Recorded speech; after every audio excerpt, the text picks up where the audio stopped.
September 17, 1862. On the rolling fields of Sharpsburg, Maryland, the Union and Confederacy clashed in a battle that would become the bloodiest single day in American history. The Battle of Antietam was brutal, chaotic, and marked a crucial turning point in the Civil War.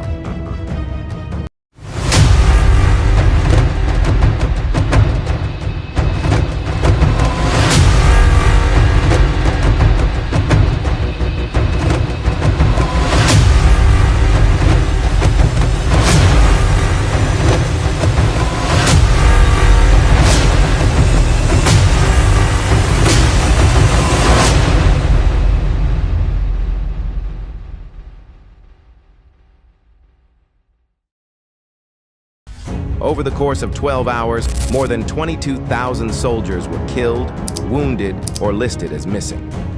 The stakes were enormous.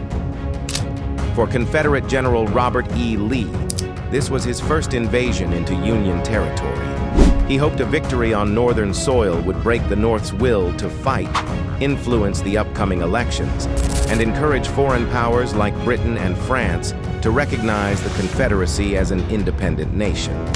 At the same time, Union General George B. McClellan was under pressure to defend the capital and strike a decisive blow. Though McClellan outnumbered Lee's forces, he moved cautiously, even after his army discovered a copy of Lee's battle orders wrapped around cigars.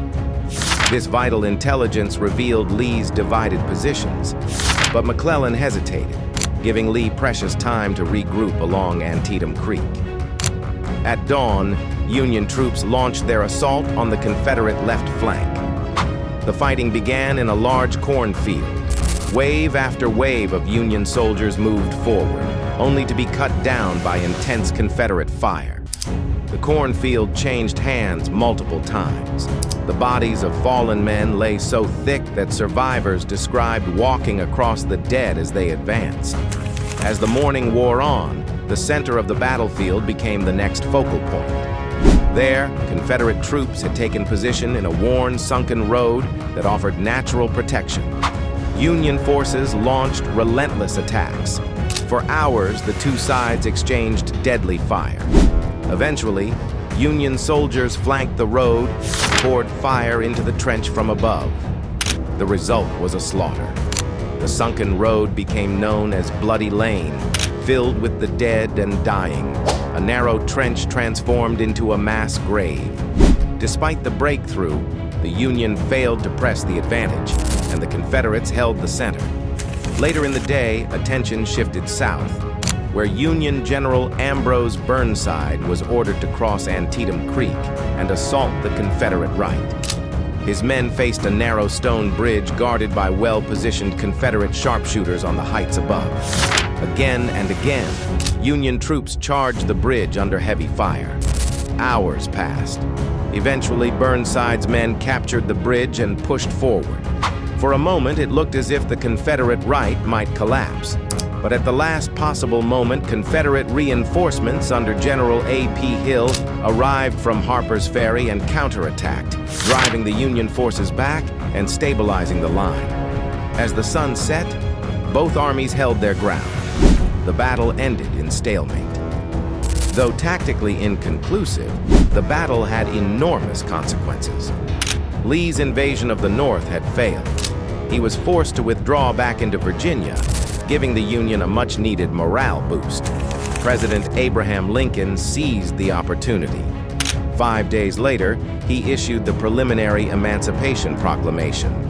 From that moment forward, the war was not only about preserving the Union, but also about ending slavery.